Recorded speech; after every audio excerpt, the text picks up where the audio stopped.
గోదావరి, కృష్ణా డెల్టాలు దక్షిణ భారత ధాన్యాగారాలు.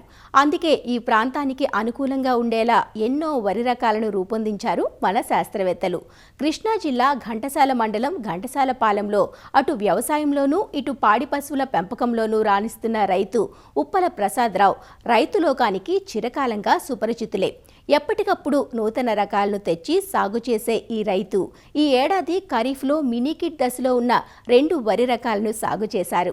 ఒకటి వరంగల్ రకమైన WGL 1480 కాగా రెండవది చౌడును తట్టుకునే మచిలీపట్నం రకం MCM 125. ఈ 2 రకాలు మంచి ఫలితాలనిచ్చాయంటున్న ఉప్పల ప్రసాదరావు అనుభవాలను ఇప్పుడు చూద్దాం.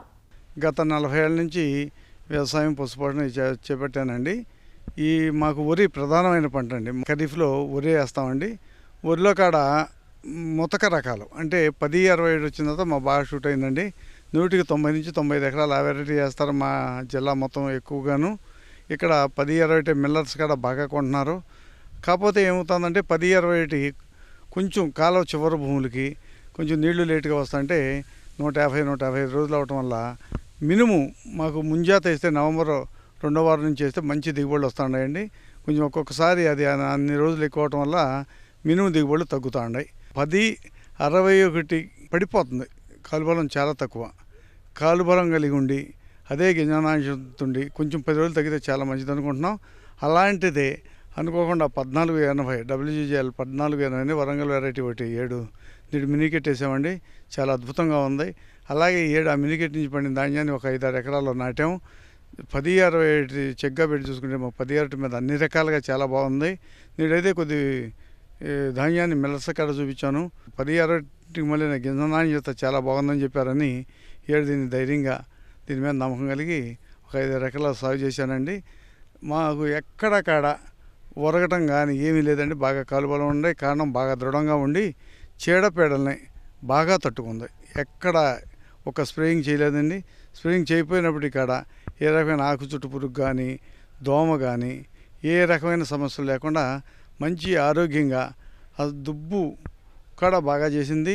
దుబ్బులో కంకుల కాడ అన్నీ సమానంగా మంచి దృఢంగా ఉండి గింజ నాణ్యత బాగుండి మంచి దిగుబడి వచ్చేటట్టు ఉందండి. ఈ కృష్ణా డెల్టాకి ఈ వెరైటీ ఒక వరంగా భావిస్తున్నామండి. ఈ పక్కన పొలంలో ఈ 10-60 వేశారండి. గాలితో కూడిన వర్షానికి ఎక్కడికక్కడ ఉరిగిపోయింది. ఇది కాడ నేను పడిపోతుందేమని అనుకుని చూస్తే ఎక్కడ అసలు ఒక కంకి కాడ ఒరగలేదండి. చాలా ఇది మాకు ఎంతో ఈ వెరైటీ నమ్మకం ధైర్యం వచ్చింది. దిగుబడి కాడ 10-60 కంటే ఒక 4 బస్తాలన్నా ఎక్కువ కానీ తగ్గదండి. ఎందుకనంటే కంకులన్నీ సమానంగా ఉన్నాయి. 10-60 దుబ్బులు అట్టా ఉండవు. చిన్న పిల్లకర్ర ఉందనుకోండి, కొంచెం చిన్న కంకి, తల్లికర్ర పెద్ద కంకి ఉండదు. దీంట్లో అట్టా లేవు. పిల్లకర్ర తల్లికర్ర అంతా సమానమైన కంకులతో ఎంతో నిండుగా పెద్ద కంకులతో కంకిలో మడంగింజల కాడ బాగా చివరి గింజ మడంగింజ తేడా లేకుండా అంతా కంకి అంతా సమానంగా పాలు పోసుకుని బాగా బీసిందండి. కనుక ఇది దానికంటే కాడ దిగుబడి ఎక్కువ వచ్చే అవకాశం ఉందండి. ఇంకొక విషయం ఏంటంటే ఖరీఫ్ వెరైటీలకి ఈ కాలుబలంతో పాటు నిద్రావస్థ కాడ చాలా అవసరం అండి. దీనికి 2 వారాల పాటు నిద్ర వస్తుంది. ఇది కాడ ఒకటి చాలా మంచి గుణం. కనుక ఈ వెరైటీ కృష్ణా డెల్టాకి మా ప్రాంతానికి చాలా బాగా షూట్ అవుతుందండి. ఇక్కడ భూమిలో చౌడు బాగా ఉందండి. బాగా దిగుబడులు తగ్గిపోతాయి. దిగుబడులు తగ్గడం కాకుండా చౌడు భూమిలో క్వాలిటీ కాడ తగ్గి నోకైపోతాయి. దీనికి MCM అని మన మచిలీపట్నం వాళ్ళు ఒక మంచి వెరైటీలు వదిలారండి. దీంట్లో MCM 125 అని 140 రోజుల కాల పరిమితిలో చాలా మంచి దిగుబడి, సన్న బియ్యం, బాగా కాలుబలం, అసలు చౌడు భూమిలో కాడ మంచి దిగుబడులు వస్తాయండి. నేను 40-45 బస్తాలు అంటే తేలిగ్గా పండుతున్నాయి. కనుక చౌడు భూములకి ఈ వెరైటీ చాలా మంచిదండి.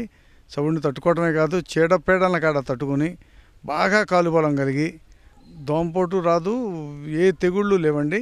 చాలా అద్భుతంగా ఉంది ఈ వెరైటీ. కనుక చౌడు భూములకి ఒక వరం అండి ఈ వెరైటీ.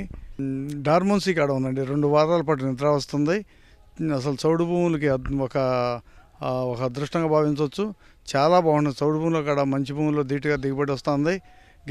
గింజ నాణ్యత చూస్తే చాలా అద్భుతంగా ఉంది. సన్న బియ్యం, కంకి కాడ చాలా పెద్దదిగా ఉండి దుబ్బు చేత కాడ చాలా బాగా ఉండి మంచి దిగుబడి వస్తుందండి.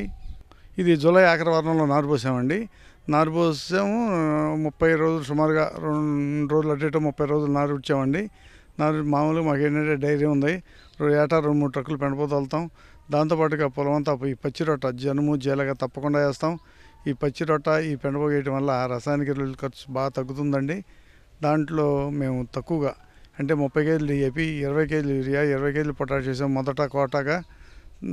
తర్వాత 20 ఒక 25 కేజీలు యూరియా, 15 కేజీలు వేసామండి రెండో దఫా. ఇక మళ్ళీ చివరిలో చిరుపట్ట మీద మన భూ ఔషధాన్ని గ్రోమోరాళ్ళది ఒక 40 కేజీలు కాడికి వేసామండి. ఇక దాంట్లో ఏ రకమైన యూరియా కలపలేదు. చాలా బాగుందండి, మంచి ఆరోగ్యంగా ఉంది. ఏ రకమైన చీడపీడలు లేవండి. ముందు బాగా కాలుబలం అండి. ఈ చౌడు భూమిలో కాడ ఈ వెరైటీ 40 బస్తాల పైనే కానీ తగ్గదండి.